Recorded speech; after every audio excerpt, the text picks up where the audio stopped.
আসসালামু আলাইকুম রহমতুল্লাহ। আমি এর মধ্যে আছি, মানে আমি যাচ্ছি গাজীপুর পড়তে। যাওয়ার পথে মানে একটা দোকানে অনেক লিচু দেখলাম, খুব বাহারি বাহারি লিচু বেচতেছে। তো আমি 100 লিচু এখন নেওয়া চিন্তা করতেছি। আসলে এটা আমার নিজের খাওয়ার জন্য না, সেই 100 লিচুটা অনেকে আছে এই বছর লিচু খায়নি, এমন একটা ব্যক্তিকে দিয়ে দিব। তো দেখা যাক কে পায়, তার জন্য নিচ্ছি। এখন দোকানদার সাথে কথা বলবো। 380 দাস। ভাইয়া ওই লিচু কত রাখতে পারবেন একদম? 360 টাকা।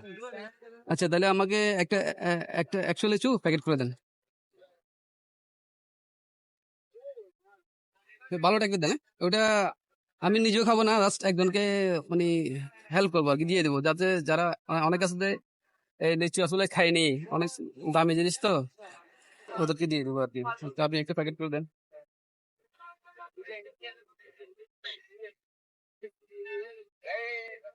দেখা যাক কে পায়, কার দিকে আছে।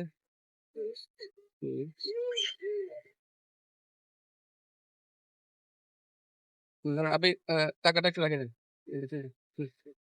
টাকাটা, বাকি টাকা নিয়ে আসেন, বাকি টাকা নিয়ে আসেন। আমরা এখন আমি 100 লিচু কিনলাম। আসলে এটা লিচুটা খুব সুন্দর লাগছে দেখতে, আমি নিয়ে নিলাম। এখন একজনকে দিয়ে দিব, কাকে দিব দেখা যাক। এমন একটা ব্যক্তিকে দিব যার, যে লিচু এখন এবছর খেতে পারে নাই, এমন একটা ব্যক্তির জন্য লিচুটা নিয়ে নাও। দেখা যাক কার দিকে আছে। পরবর্তী আহ, তিনি পরবর্তী অংশে দেখতে পারবেন ইনশাল্লাহ। যে আমরা একটা, আসসালামু আলাইকুম, আমরা একটা মুরব্বীকে পাইলাম যে আসলে উনি রিক্সা চালাচ্ছেন বা হাতে ইনজুরি, হাতের আঙ্গুল একটা কাটা বা অসুস্থ ব্যক্তি, তারপরেও রিক্সা চালাচ্ছেন।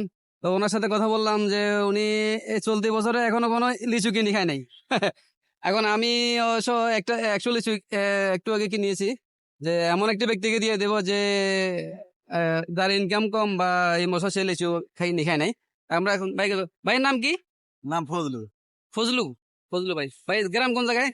গ্রাম হচ্ছে গাইবান্ধা জেলা, থানা সাদুল্লাপুর হ্যাঁ, আর ফরিদপুর ইউনিয়ন। ফরিদপুর, সাদুল্লাহপুর গ্রাম, সাদুল্লাহ। যে আপনি চলতি বছর এই লিচু এখন লিচু কিনে খান নাই, না আমি কারণ কি আপনাদের ইনকামের সাথে মিলে না? ইনকাম কম। হ্যাঁ, ইনকাম কম এখন, ঈদের পরে হ্যাঁ। ঠিক ভাবে কোনো কামাই হইতেছে না। তো আপনার এই যে ছেলে মেয়ে কজন? আমার 2 ছেলে। 2 ছেলে, মেয়ে নাই? না। পরিবার আছে ঠিক মতো? হ্যাঁ। তো সারাদিন এই যে রিক্সা চালাইয়া আপনার এই যে কত টাকা পান রিক্সা চালাইয়া? সারাদিন রিক্সা চালা, জমা টমা দিয়ে 400 500। এই সংসারের খরচ চলে এগুলা দিয়া? চলে না, তারপরে চালার লাগে প্রত্যেক। মানে চাল ডাল কিনেন টেনেন বা কোন রকম হ্যাঁ। বাসা ভাড়া থাকেন? বাসা ভাড়া, হ্যাঁ এই জায়গায় বাসা ভাড়া নিয়ে থাকে। এখানে বাসা ভাড়া থাকেন? ও আচ্ছা। যাক, এখন ওই আমি পাশে আসতে আমি যাচ্ছিলাম গাজীপুরে অফিসের কাজে, এক জায়গায় একটা লিচু দেখলাম অনেক সুন্দর, এই 100 লিচু নিলাম। ভাবলাম যে ওইটা এমন একটা ব্যক্তিকে দেবো যে এবছর লিচু খাই নাই। আমি আপনার এমন একটা ব্যক্তিকে পেয়ে গেছি, যে মুরব্বী মানুষ, উনি কষ্ট করে গাড়ি চালাচ্ছেন, কিন্তু এবছর লিচুর দাম বেশি হওয়ার কারণে বা উনি এখন লিচু খাই নাই। তো এমন একটা ব্যক্তিকে পাইলাম যে উনি যার উপকারে লাগবে। তাই 2টা ছেলে আছে ঘরে, ওয়াইফ আছে, বাচ্চা, মানে নিজেরাই 4 জন না টোটাল, 4 জনে। তো এখন আমার পক্ষ থেকে আপনাকে আমি 100 লিচু দিলাম, ওটা আপনি খাইয়েন বাসা নিয়ে, ঠিক আছে? তো ওটা আমি নিতে ওইভাবে নিছি যে একজনকে দিয়ে দিব, ঠিক আছে? তো মুরব্বী ভালো থাকেন। জি, আসসালামু আলাইকুম। আপনাদের সবাইকে ধন্যবাদ।